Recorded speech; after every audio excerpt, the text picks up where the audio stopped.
বিয়ের দিনই স্বস্তিককে বাঁচাতে ছুটে আসছে গীতা। সম্পূর্ণ জানতে ভিডিওটিতে একটি লাইক করে দেখতে থাকো। গল্পের শুরুতেই দেখা যায় যে ব্রজমালা দেবী বারবার করে বলতে থাকে অগ্নিজিৎ মুখার্জিকে, একবার মা বলে ডাক। তুই তো বলেছিলিস আজকে মা বলে ডাকবি, তাহলে তুই ডাকছিস না কেন? অগ্নিজিৎ মুখার্জি বলে, পারবো না, আপনাকে আমি মা বলে ডাকতে পারবো না। কি ভেবেছেন এই কেসটা আমি হেরে গেছি? না, এই কেস আমি এখনো হারিনি।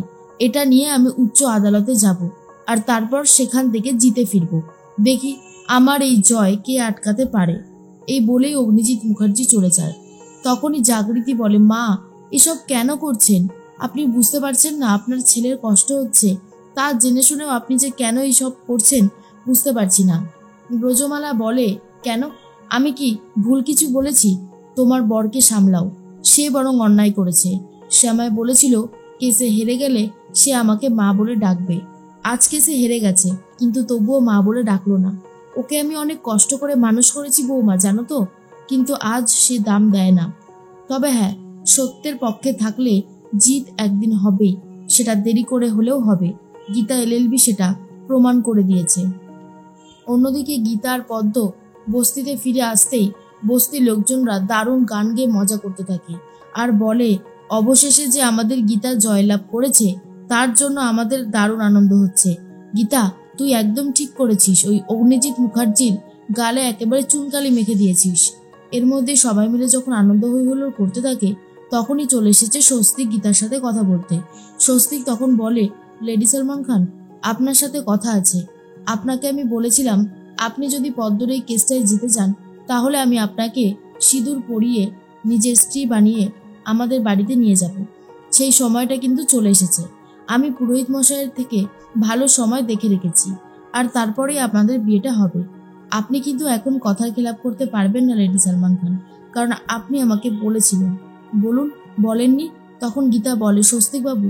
এরপর স্বস্তিক বলে, হ্যাঁ আমি জানি যে তোমার একটু খারাপ লাগছে, কিন্তু কি করব বলো, তোমাকে যে আমি খুব ভালোবাসি, আর আমি জানি আমার মতন ভালোবাসা তোমাকে কেউ কখনো দিতে পারবে না। আমি তোমাকে এতটাই ভালোবাসি, আমার ভালোবাসা নিষ্পাপ। তুমি আমার ভালোবাসাকে অ্যাকসেপ্ট করো গীতা। এরপর গীতা আর কিছু বলতে পারে না। তখনই স্বস্তিক বলে, আমি কিন্তু কাল ঠিক সময় চলে আসব, আর তারপরে তোমাকে স্ত্রীর সম্মান দিয়ে আমার বাড়িতে নিয়ে যাব। এই বলেই স্বস্তিক চলে যায়। আর অন্যদিকে পদ্ম বাড়ি গিয়ে আয়নার সামনে দাঁড়িয়ে ভাবতে থাকে, এই শাখা পলা সিঁদুর সবটাই মিথ্যে দিয়ে গড়া হয়েছে, আর কিচ্ছু না। বিয়ের সময় সেই সিঁদুরটা মিথ্যে হলেও যে সিঁদুর আমি এখন পরে আছি এই সিঁদুর তো সত্যি। কিন্তু নিজেই নিজের শাখা পলা খুলে ফেলে দেয়, আর তারপর সিঁদুর মুছে ফেলতে চায়, আর মনে মনে বলতে থাকে, যা হবার তাই হয়েছে। আমি অত বড়লোক বাড়ির বউ কখনোই হতে পারতাম না। আমার তো দম বন্ধ হয়ে আসতো, তার থেকে আমি এখানেই ভালো আছি। এদিকে গিনিও খুব কান্নাকাটি করতে থাকে। তখনই চলে এসেছে সাত্বিক আর বলে, কি ব্যাপার, এত চোখের জল ফেলছো কেন? গিনি তখন বলে, যাক, অবশেষে তোমার চোখে পড়লো। দেখো, আমি অনেক কান্নাকাটি আগেও করেছি, কিন্তু কখনোই তুমি আমাকে দেখোনি। আমি তোমাকে খুব ভালোবাসি সাত্বিক, এখনো বলছি, ফিরে এসো, আমার কাছে ফিরে এসো, দেখবে তুমি সব রকমের সুখ শান্তি পাবে। এরপরেই সাত্বিক বলে, না, যাকে ভালোবাসি না তাকে স্পর্শ করতে মন কখনোই চায় না।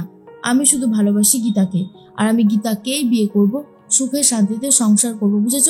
আমি তোমাকে কখনোই ভালোবাসিনি, আর আজও ভালোবাসি না। এর মধ্যেই গিনি বলে, কোর্টে জানো তো, যখন আমার দিকে প্রশ্ন করা হচ্ছিল, ক্ষণিকের জন্য নিজেকে অপরাধী বলে মনে হচ্ছিল, অপরাধী, কিন্তু আমি তো কোনো অপরাধ করিনি। আমি শুধু তোমার বাবার কথা মতো আমি সেই কাজটা করেছিলাম, কিন্তু সেখানে যে গিয়ে এত জ্বালা যন্ত্রণা পেতে হবে এটা স্বপ্নেও কল্পনা করতে পারিনি। এর মধ্যেই অগ্নিজিৎ মুখার্জি চলে এসেছে আর বলে, কি বললে তুমি কথাটা? জাগৃতি বলে, ছেড়ে দাও না, ওদের স্বামী স্ত্রীর ব্যাপারের মধ্যে তুমি কেনই বা ঢুকতে চাইছো? অগ্নিজিৎ মুখার্জি বলে, স্বামী স্ত্রীর ব্যাপারটা যদি স্বামী স্ত্রীর মধ্যেই থাকতো তাহলে নিশ্চয়ই এসে কথা বলতাম না। ওকে বলো, স্বামীর সাথে ঝামেলা মেটাতে হলে আস্তে গলায় কথা বলতে হবে। আর হ্যাঁ, আরও একটা কথা জানিয়ে রাখি, আমি এই কেসটায় হারিনি।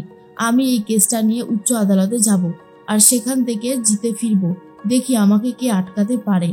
এই বলেই চলে যায় অগ্নিজিৎ মুখার্জি। আর ঠিক তখনই ফোন করেছে গীতা। অগ্নিজিৎ মুখার্জি বলে, কি ব্যাপার, ফোন করেছো কেন? তখনই গীতা বলে, হেরে গেছেন, কষ্ট হচ্ছে তাই না? বিশ্বাস করুন, কষ্ট আমারও কিছু কম হচ্ছিল না, কিন্তু কি করব, সত্যিটাকে তো প্রমাণ করতেই হবে।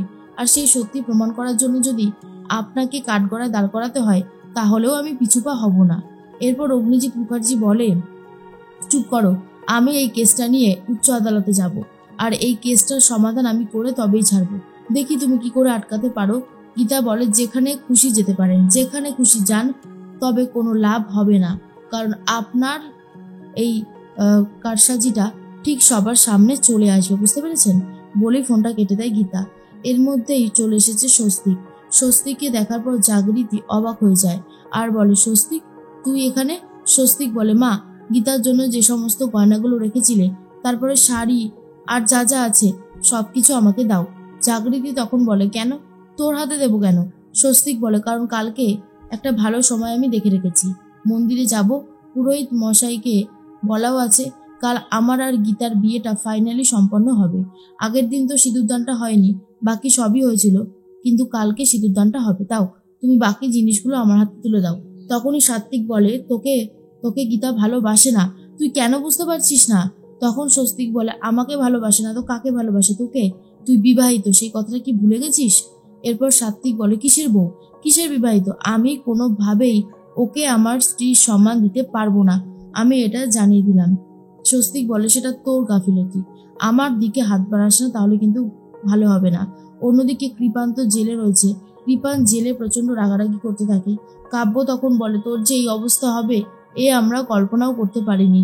বাবা তো সারাদিন নেশায় ডুবে রয়েছে, মা কান্নাকাটি করছে, বাড়ির টোটাল পরিবেশটাই বদলে গেছে, চারিদিকে তোর দুর্নাম, খবরের কাগজ থেকে শুরু করে নিউজ চ্যানেল পর্যন্ত সব জায়গায়। আমি আর পারছি না রে, আমার সবকিছু গুলিয়ে যাচ্ছে। কৃপান কৃপান বলে, একবার একবার এখান থেকে ছাড়া পাই, ওই গীতা এলএলবি কে আমি এমন টের পাওয়াবো না, সারাটা জীবন মনে রাখবে। আমি আর পারছি না সহ্য করতে। কাব্য বলে, শান্ত হ, শান্ত হওয়া ছাড়া আর কোনো উপায় নেই।